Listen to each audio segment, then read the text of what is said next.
வாசகர்களுக்கு வணக்கம். புத்தகங்கள் பரிந்துரைப்போம் அப்படின்ற இந்த பகுதியில் இன்றைக்கி நான் உங்களோட பகிர்ந்துக்கு போகிற புத்தகம் சாதி எப்படி தோன்றுச்சு, அது எப்படி படிப்படியாக இவ்வளோ தூரம் வளர்ந்துச்சு, இல்லை அது வளரல வளர்த்துட்டாங்க, அதை பற்றி டாப் டு பாட்டம் பேசுகிற ஒரு புத்தகத்தை தான் இன்றைக்கி நான் உங்களுக்கு ரெக்கமெண்ட் பண்ண போகிறேன். இந்த புத்தகம் வந்து ஒரு பல்கான புக்கெலாம் இல்லை, ரொம்ப சின்ன புக்கு தான். இந்த சின்ன புக்கை நம்ம படித்ததுக்கப்புறம் சாதியை பற்றின ஒரு நல்ல புரிதல் நமக்கு ஏற்படும். இந்த காலத்துலலாம் யாருப்பா சாதி பார்க்குறா, நீங்கள் தான் சாதியை பற்றி பேசி பேசி அதை இன்னும் வளர்ச்சி அடைய வைக்கிறீங்க அப்படின்னு சொல்கிறவங்களுக்கு இந்த புத்தகத்தில் பதில் இருக்குது.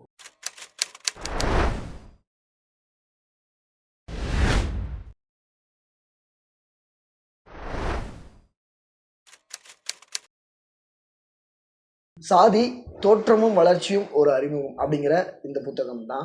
நம்மளில் பாதி பேருக்கு தெரியும் இந்த சாதி வந்து வர்ணாசிரம முறைப்படி தான் பிரிக்கப்பட்டிருக்கு. பிராமணர், சத்திரியர், வைசியர், சூத்திரர் அப்படின்னு இந்த 4 விஷயத்துல தான் பிரிக்கப்பட்டிருக்குன்னு நமக்கு தெரியும். மனுஸ்மிருதியிலையுமே கூட தூய்மை, தீட்டு அப்படின்னு இந்த 2 வகையில தான் பிரிக்கப்பட்டிருக்கு. அவாலாம் தூய்மை, மற்றவாலாம் தீட்டு அப்படின்ற மாதிரி பிரித்து வச்சிருக்காங்க. இந்த புத்தகம் முக்கியமாக எதை பற்றி பேசுது அப்படின்னா, சாதி எப்படி தோன்றுச்சு அப்படிங்கிறதுல இருந்து இந்த காலகட்டத்தில் சாதி என்னவா இருக்கு அப்படிங்கிறத தான் இந்த புத்தகம் 5 சாப்டர் கொண்டு பேசுது. அதில் முதல் சாப்டர் வந்து சாதி வந்து எப்படி மரபாக மாறுச்சு அப்படிங்கிறது தான். சாதி எப்படி மரபாக மாறுச்சு அப்படிங்கிறதுக்கு ஒரு நிகழ்வு ஒன்று சொல்கிறேன். பிரிட்டிஷ்காரன் நம்மளெல்லாம் ஆண்டுட்டு இருந்தப்போ பிராமணர்கள் வந்து வெள்ளைக்காரன்ட்ட போயிட்டு நாங்களாம் பிராமணர்கள் அப்படின்னு சொல்லி தன்னை வந்து முன்னிலைப்படுத்திக்கிறான்.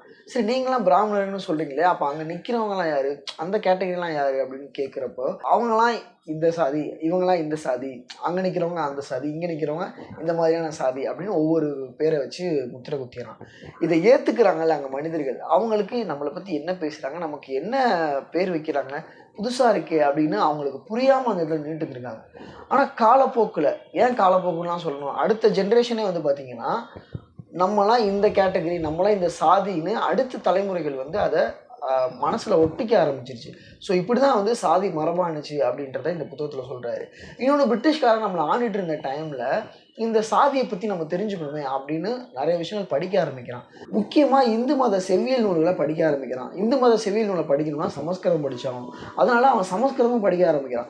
இதெல்லாம் படித்ததுக்கப்புறம் அவன் என்ன கண்டுபிடிச்சி வச்சுருக்கான் அப்படின்னா, இந்த சாதியானது ஆரியர் வருகைக்கு பின்னாடி தான் உருவானுச்சு அப்படின்னும், இந்து மதம் தான் இந்த சாதிக்கு முக்கிய காரணம், வேறு அப்படிங்கிறதையும் கண்டுபிடிச்சிட்டான். இப்படி சாதி வெறியில் ஊறி போய் தொலைஞ்சனால தான் சந்தையிலையும் சரி முதலாளித்துவ உறவு ஏற்படாத ஒரு சமூகமாகவும் இந்தியா வந்து மாறிடுச்சு அப்படிங்கிறதையும் வெள்ளைக்காரன் கண்டுபிடிச்சிருக்காங்க. நம்ம இந்தியாவில் இருக்கிற இந்த சமத்துவமின்மை பிற நாடுகள்லையுமே இருக்குது. அமெரிக்காவில் இருந்துச்சு கருப்பர் வெள்ளையர் அப்படின்னு இனப்பிரிவினை வந்து இருந்துச்சு.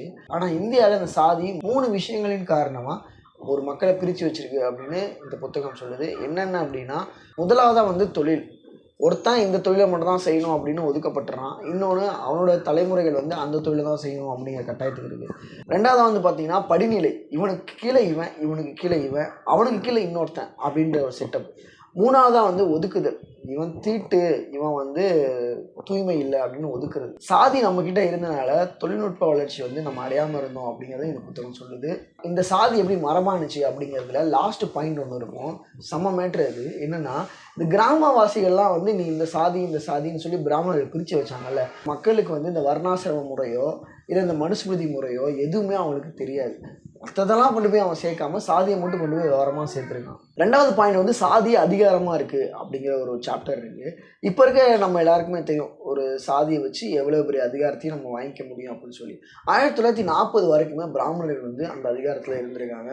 அந்த அதிகாரம் எப்படின்னா, அவங்களே பஞ்சாயத்து தலைவராக இருந்துப்பாங்க. அந்த பஞ்சாயத்து அலுவலகம் இருக்குல்ல, அது அக்ரகாரத்தில் தான் இருக்கும். நினச்சி பாருங்க, ஒரு தலித் வந்து தனக்கு தேவையான விஷயத்த அந்த பஞ்சாயத்து தலைவர்கிட்ட போய் சொல்லணும்னா அந்த தெருவுக்குள்ளே கூட விடமாட்டானுங்க அப்போது. ஸோ அந்த மாதிரியான அதிகாரத்தெல்லாம் அவங்க இருந்திருக்காங்க. அட் த சேம் டைம் வடநாடுகளில் பிராமணர்கள் வந்து சாப்பாட்டுக்கே வழி இல்லாமையும் இருந்திருக்காங்க. அப்போ கம்பேர் பண்ணும்போது தமிழ்நாட்டில் நல்ல சௌகரியமாக தான் பிராமணர்கள் வாழ்ந்துட்டு இருந்திருக்காங்க. இப்போ சாதி எப்படி அதிகாரத்தில் இருக்குது அப்படின்னா, ஒவ்வொரு சாதிக்கும் ஒவ்வொரு சங்கங்கள் இருக்குது, அமைப்பு இருக்குது. அந்த அமைப்புக்கும் சங்கத்துக்கும் ஒவ்வொரு தலைவர்கள் இருக்காங்க. இந்த சாதி சங்க தலைவரும் இந்த சாதி சங்க தலைவரும் ஒன்றா இருக்காங்க. ஆனால் அந்த மக்கள் மட்டும் சண்டை போட்டுட்டு இருக்காங்க. இன்னமும் அது தொடர்ந்துட்டு தான் இருக்குது. ஸோ சாதி வந்து இப்படி தான் அதிகாரமாக வந்து நிற்கிது அப்படிங்கிறது இந்த புத்தகம் சொல்லுது. அடுத்ததாக வந்து சாதி அவமானப்படுத்துகிறது அப்படின்னு ஒரு சாப்டர் இருக்குது. இப்போ ரீசெண்டாக கூட ஏதோ ஒரு நர்ஸ் வந்து ட்ரீட்மெண்ட் கொடுக்க போகிறப்ப, நீ இந்த சாதி பொம்பளை, நீ எதுக்கு நீ எனக்கு ட்ரீட்மெண்ட் கொடுக்குறேன்னு சொல்லி ஹஸ்பண்ட் ஒய்ஃப் 2 பேருமே ஒருத்தன் அடித்தான் அப்படிங்கிறது நியூஸில் இப்போ ரீசெண்டாக கூட வந்துச்சு. ஸோ இதுவே இந்த சாப்டருக்கு ஒரு உதாரணம் இப்போ ப்ரெசண்ட்டில். இந்த புத்தகத்தில் ஒரு நிகழ்வு இருக்குது. சண்டிகர் மாநிலத்தில் வந்து ஒரு டாக்டர் படிச்சிருக்க பையன் லாஸ்ட் எக்ஸாம் எழுதுறான். அவன் அதை முடிச்சிட்டானா அவன் டாக்டர் ஆகிடுவான். எல்லா பேப்பர்லேயும் பாஸ் ஆகிட்டான். ஆனால் ஒரு பேப்பர் மட்டும் ஃபெயில் ஆகிட்டான்.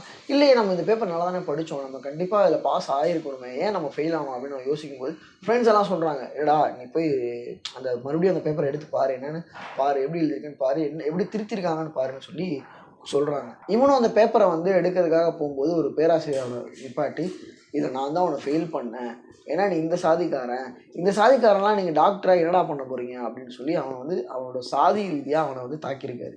இதில் அவமானப்பட்டுட்டு அந்த ஸ்டூடெண்ட் வந்து தற்கொலை பண்ணி இறந்துட்டான். இந்த ஆதிக்க சாதியினருக்கு வந்து ஒரு தலித் வந்து தலித்தாக இருக்கிறது பிரச்சனையே கிடையாது. அவன் வந்து சட்டம் பேசிடக்கூடாது, அவன் வந்து கூலி உயர்வு கேட்டுறக்கூடாது, அவன் வந்து அதிகாரத்தில் போய் உட்காந்துடக்கூடாது. அவனுக்கு ஏதாவது ஒரு சம்பவம் நடந்துச்சுன்னா அதை போய் அரசாங்கத்திட்டையோ இல்லை காவல்துறையிட்டையோ கம்ப்ளைண்ட்டு பண்ணிடவே கூடாது.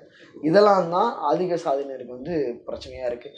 ஏன்னா வந்து தலித் வந்து ஆதிக்க சாதியினர் நம்மளை அமுக்குறாங்க அப்படின்ற உணர்வு இருந்தாலும் அந்த காலகட்டத்திலலாம் ஆதிக்க சாதியினரோட பொருளாதாரத்தை நம்பி தான் வாழ்ந்துட்டு இருந்திருக்காங்க.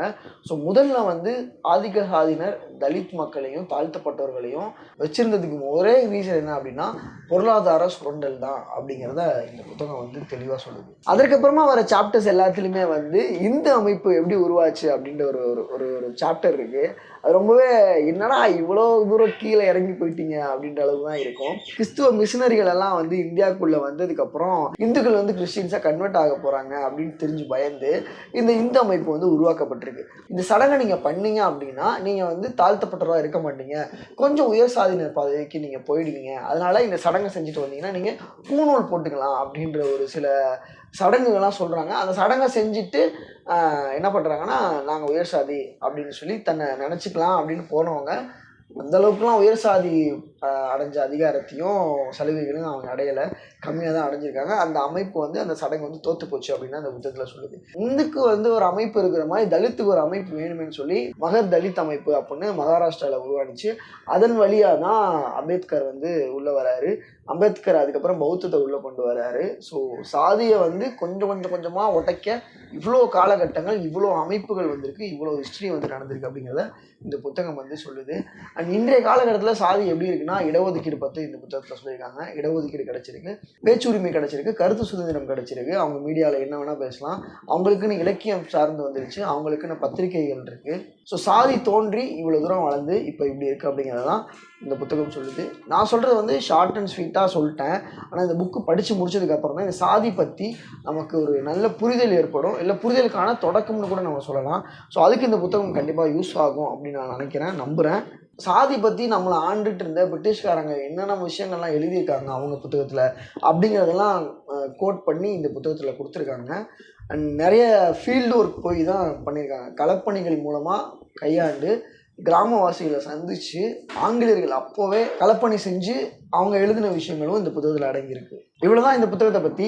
சாதியை பற்றி இன்னும் அடுத்த கட்டம் நான் படிக்கணும் அப்படின்னு நிறைய ஆர்வம் இருக்குது. ஏன்னா சாதியை பற்றி தொடர்ந்து படிச்சுக்கிட்டே தான் போகணும், வாழ்க்கை முடிகிற வரைக்கும் படிச்சுக்கிட்டே போனால் தான் அதை உடைக்கக்கூடிய சக்தியாக ஒரு ஆயுதமாகவே நம்மளும் இந்த சேனலும் மாறும் அப்படின்னு நான் நம்புகிறேன். நீங்கள் ஏதாவது எனக்கு சாதியை பற்றி புத்தகங்கள் ஏதாவது பரிந்துரை பண்ணணும்னா கீழே கமெண்ட் பாக்ஸில் கமெண்ட் பண்ணுங்கள். அண்ட் இந்த புத்தகத்தை வாங்கி படிங்க, பிடிஎஃப்ல படிக்காதீங்க. இந்த புத்தகத்தோட பர்ச்சேஸ் லிங்க் வந்து நான் கீழே டிஸ்கிரிப்ஷனில் கொடுக்குறேன், கண்டிப்பாக வாங்கி படிங்க. இந்த புத்தகமும் இல்லை, எந்த புத்தகத்தையுமே பிடிஎஃப்ல படிக்காதீங்க. இந்த வீடியோ பிடிச்சினா லைக் பண்ணுங்கள், ஷேர் பண்ணுங்கள். நம்ம சேனலை சப்ஸ்கிரைப் பண்ணாமல் இந்த வீடியோ பார்த்துட்டு இருக்கீங்க அப்படின்னா இந்த சேனலை சப்ஸ்கிரைப் பண்ணிவிட்டு பக்கத்தில் இருக்க பெல் ஐக்கானை கிளிக் பண்ணிக்கோங்க. தேங்க்யூ.